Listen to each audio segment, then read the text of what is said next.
In this tutorial, I'm going to show you how to program Modkit for our basic controller operations.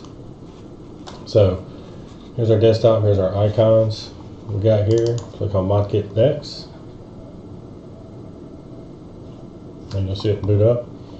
I mentioned before, sometimes a warning will come up in Windows and say Modkit link not recognized. If that happens, you can start the Modkit link program separately. Now sometimes plugging in the brain to the computer to download the program will fix that. And what I like to do is bring it down here and just save it to my taskbar. Or if you have Windows, you should see Modkit link pop up here. So you start it out, here's a basic screenshot. You've got your robot component page and your blocks page. So first you got to set up a robot. So here's your brain. And for most students, this year we're building the Flex. So here's the warning I was telling you about. Can't find Modkit link. Please start Modkit link or restart. It should automatically start when you start Modkit for Vex, but if it doesn't,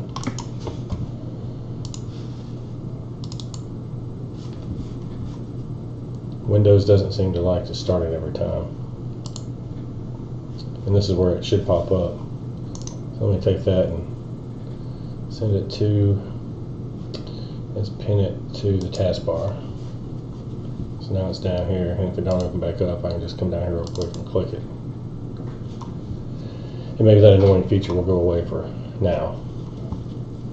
Alright, so we're going to do a Flex robot. So what you got to do is drag and drop all your components over here that you're going to need.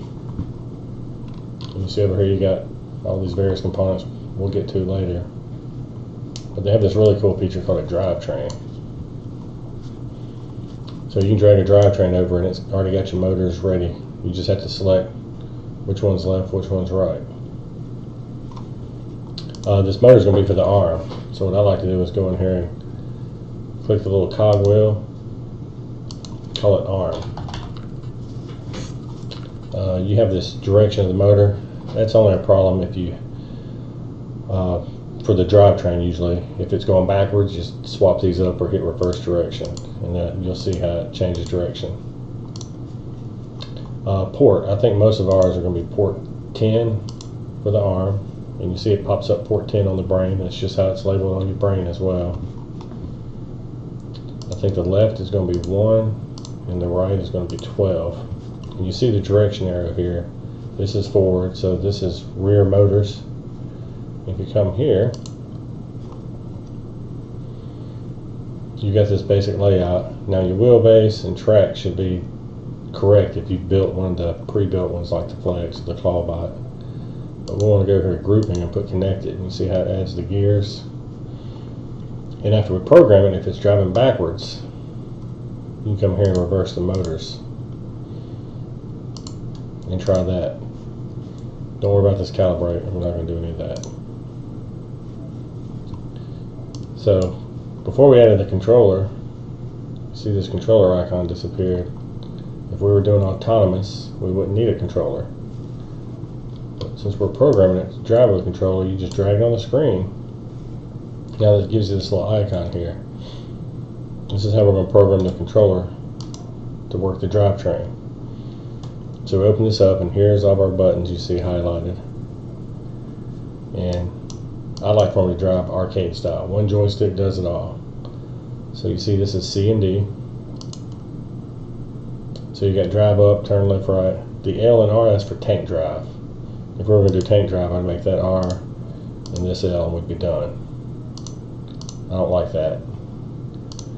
So I'm going to make drive up and down and turn left, right for the right joystick only. And that's all I want to operate. Now you can set these buttons to drive it if you want, but this is usually what's best. Now let's program the arm. Hit your controller icon. Now here, I like to use the bumpers. Since they're operating with this one with their right thumb already, let's make these bumpers. One's reverse, one's forward. If it turns out that this button actually makes it go down and this one goes up and it's confusing, you can either come here and switch it, we'll come back here to this motor right and reverse the direction. Same thing. So now what we've done is we've programmed the controller L and R buttons, L down, R up, to move this R motor, and the controller joystick C and D do all the driving. Now one more trick you're going to have to do is make the arm stay in place when you let off the button. As it is now, when we press the button it's going to move, but when you let off the button the arm's going to fall back down. So now we're going to go into our programming blocks right here. Make sure you select the arm. You can come drivetrain controller, but we're on the arm, and this is where the actual fun comes in. You have all your programming blocks. This Modkit is based off Scratch, which is an MIT program they built for kindergartners to use, and it's puzzle pieces. So we're going to start with the control section. When start, that means whenever the program starts running on the brain, when you hit the check mark to start your program running, anything you attach under here, it's going to start that to run. And what we want is the arm, the motor, to set holding to on. It can be off or on. We want it on, that way when you let off the button it's going to hold its position. Otherwise when we let off the button it drops back down to where it starts, and that gets frustrating every time you have to hold it. So anytime the robot's running and you got that arm held, you'll hear a little whining sound, and that's the motor holding its position. And that's pretty much it. This is a basic program to get you driving for a flex, assuming you have these ports correct and this port. Now, what's a good idea to do is create a name, save your project. It's going to save it to the default folder. If you want to put it on a jump drive, go to Browse, and you see your folder right here. You can click Change and put it wherever you want to. And it's not going to revert back to the original one. Every time you change it, you have to change it back to the new one. Now, we've got to download it to the robot. The brain's going to have 4 slots. We usually put the driver program in slot 1. These slots can be for other things you try. Autonomous programming, pick a slot. You just want to make sure you don't overwrite, because if you already have a program in slot 1 and you select slot 1, it's not going to say warning, you've already got a program there. It's just going to override it. I'm going to put 2 because I'm using our backup robot. And now it's ready to program. I would just take my USB cable, plug it up, and to the brain we'd be ready to go. When you're ready to program, you hit Save the Robot Brain, and if it were connected, you would see this highlight. Now let me try and show you the brain. Alright.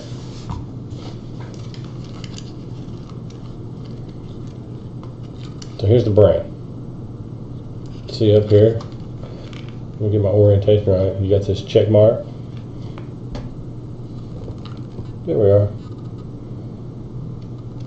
And you see the X right below it. So the check mark is what you're going to hit to turn it on. Let it power up. See if it'll focus. Come on.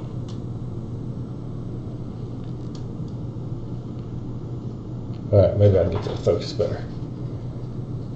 Alright, so by default it's going to come up and you see this driver control. Come on, camera.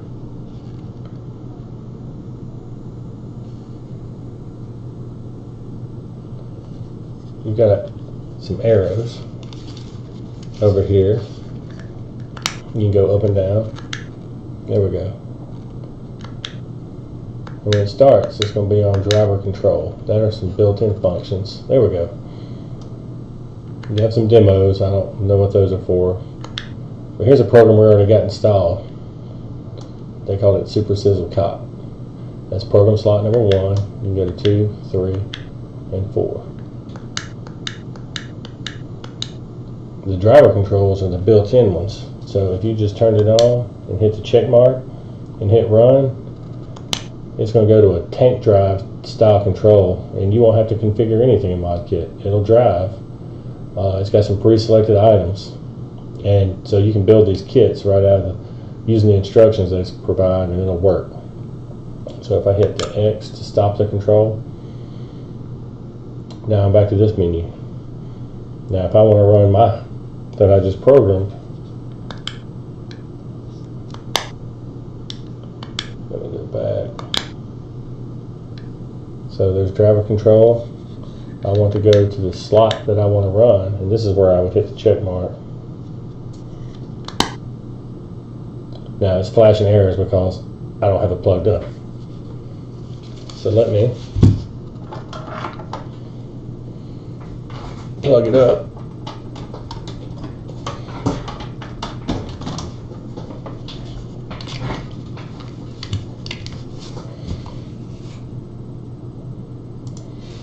Now I'm plugged up. I got the brain on. We should see it connected now. Now if I come back to download, see it saying programming device? Now it's writing that program we just made. It says programming OK. Now these buttons, while you're testing the robot, you can hit play and run the program, so you don't have to unplug it and plug it back up. You can set it on the ground, try your program out, see if it's running backwards or anything, and then stop the program. But it works. So now if we go back,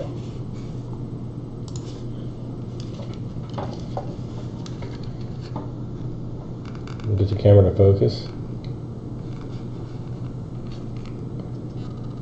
Ah, there it is. You see slot number 2? It's got our program.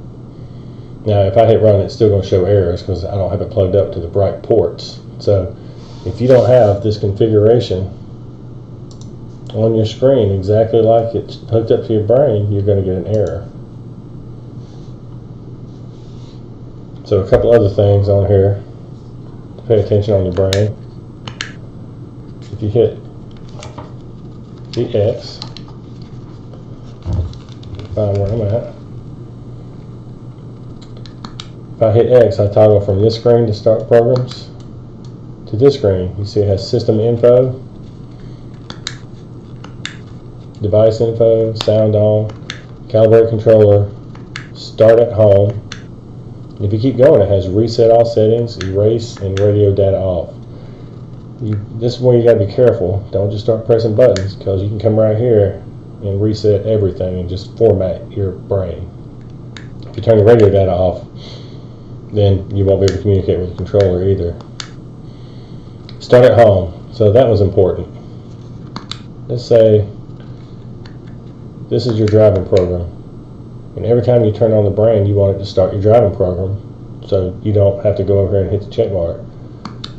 That's slot number 1. So let's come down here, select home, hit check,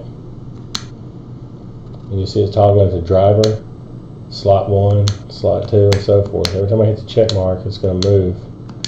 And if I wanted to run slot 1, that's where I just leave it. And now, every time I press X and turn it off, now every time I turn it on, it's automatically going to run that program. And of course I got the errors because I don't have it plugged up to anything right now. Some other cool things, the brain, you can tell. Hit X to get out of that. Come here to system info. Hit your check mark. It'll tell you your battery voltage. See, it says brain voltage 75%. That's pretty good. Now if the controller was on, I could toggle down and see the controller voltage as well and see if I need to charge it. Let's hit X and go to device info. When you have it plugged up, you can come to device info and it's going to show you the status of everything you have plugged up. So if you have a motor plugged up, it'll tell you that it's communicating, how many degrees it's turned, and if you had a color sensor, it will tell you what color it's recognizing and things like that.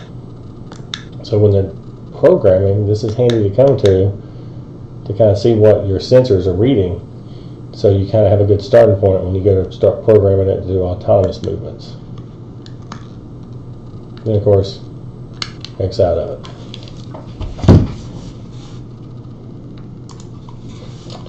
And that should be it. Hope this was helpful.